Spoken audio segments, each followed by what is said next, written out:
bienvenue pour ce nouveau tuto de notre page numéro 3 de notre cahier de broderie. Donc nous sommes sur cette page-là et aujourd'hui nous allons voir les points d'araignée qui se situent dans ce petit carré-là. Donc un point d'araignée qui demande un petit peu de délicatesse au niveau de la tension, on va voir ça ensemble, et qui nécessite pour commencer à travailler un nombre impair, je dis bien impair, de points lancés. Alors, la transition, et puis nous allons commencer. Alors, je vais donc rapprocher mon ouvrage tout de suite et faire de la netteté. Voilà. Alors, vous voyez, les points lancés sont donc ici. Hein, ça va être la base de ce point. Ce qui est important, c'est de sortir. Vous constatez sur l'impression que les traits sortent du cercle.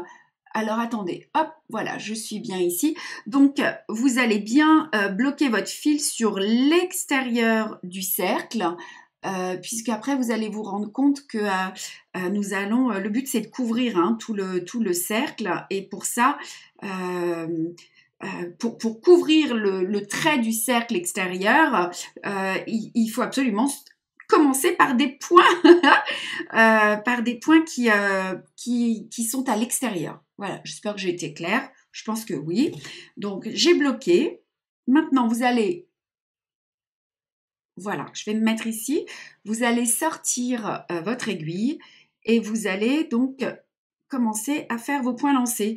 Alors, j'en ai mis 5. Vous pouvez en mettre 7 si vous voulez que votre point d'araignée soit plus maintenu. Voilà, faites des essais. En tout cas, plus il va être grand et plus vous pouvez faire de points lancés. Par exemple, pour celui-ci, vous pourrez en faire 7, par exemple. Il vous suffit de les rajouter. Donc, des points lancés avec une tension assez forte pour commencer, puisqu'en fait, nous allons tisser après. Autour de chacun, on va passer dessus-dessous, sous chacun de ces points et au-dessus de chacun de ces points. Donc, il est important que les fils soient bien tendus. Vous voyez, la tension est assez forte. Du coup, on a un petit trou là qui se forme. Voilà.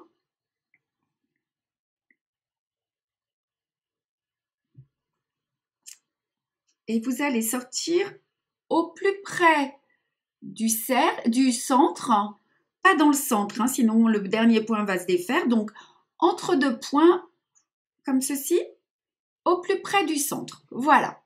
Maintenant, je vais refaire un peu de netteté. Alors souvent vous me posez la question, c'est un point en relief, donc c'est vrai que essayez de le broder plutôt à la fin, parce que vous risquez de l'endommager avec votre cercle à broder lorsque vous allez vous déplacer votre cercle. Ceci dit, avec en le travaillant un petit peu avec les doigts, ou bien lorsque vous aurez mouillé votre ouvrage, il va bien se remettre en place. Donc maintenant, le but, ça va être de passer dessus le premier fil tendu et dessous le suivant. Vous allez tourner votre ouvrage au fur et à mesure et passer dessus et dessous le suivant. Dessus et dessous. Et vous allez tourner. Alors, vous avez vu, je travaille avec le chat de l'aiguille pour éviter d'endommager mes fils tendus. Je vais remettre un petit peu de tension, voilà, dans ma toile. Et regardez la bonne tension, voyez, hop. Voilà. Faut pas tirer trop fort, mais il faut quand même que le fil soit bien maintenu. Regardez. Voyez, encore une fois, ce petit mouvement là que vous voyez de mon cercle qui bouge, hop, c'est celui qui vous dit que la tension est bonne. Donc, vous allez tourner au fur et à mesure,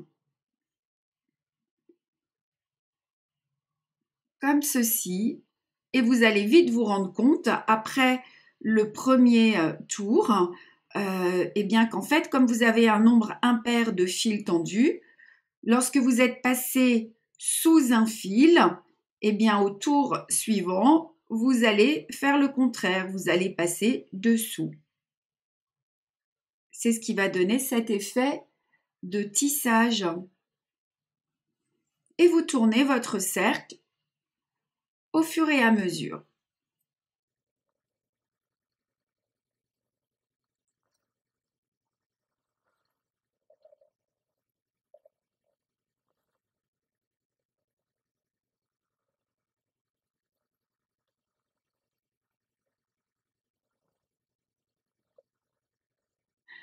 Donc là, vous voyez, on a bien avancé et je peux encore voir ces petits fils tendus. Donc, tant que je peux les voir, je tourne.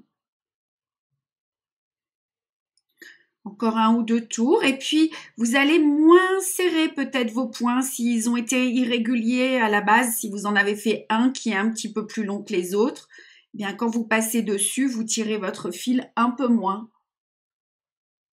Voilà. Et puis une petite astuce qui fait vraiment qui met en avant votre point et qui permet de cacher vos petites irrégularités, c'est de faire un point de tige ou un point de chaînette à la fin sur tout le contour. Vous voyez, j'ai presque utilisé la totalité de mes fils pour terminer ce point. Ça vous donne une petite idée. Donc maintenant, pour le terminer, vous piquez juste dessous. Vous retournez votre ouvrage, vous allez passer sous les points précédemment brodés, environ 3 fois. Vous allez couper. Et voici notre point d'araignée. Alors pour vous donner une idée, je vais vous montrer sur le cahier de broderie donc nos points d'araignée qui sont ici. Attendez, avec de la bonne netteté, voyez. Donc là, on devine les 5 fils tendus qui sont juste en dessous. Faites-en davantage pour les gros points, vous verrez, ça le maintiendra plus. Voilà, et puis vous aurez aussi ce joli point d'araignée bleu qui est au centre de cette fleur. Voilà pour le point d'araignée et rendez-vous à très vite pour le prochain tuto de cette page numéro 3. Je vous embrasse et prenez bien soin de vous. Bye bye!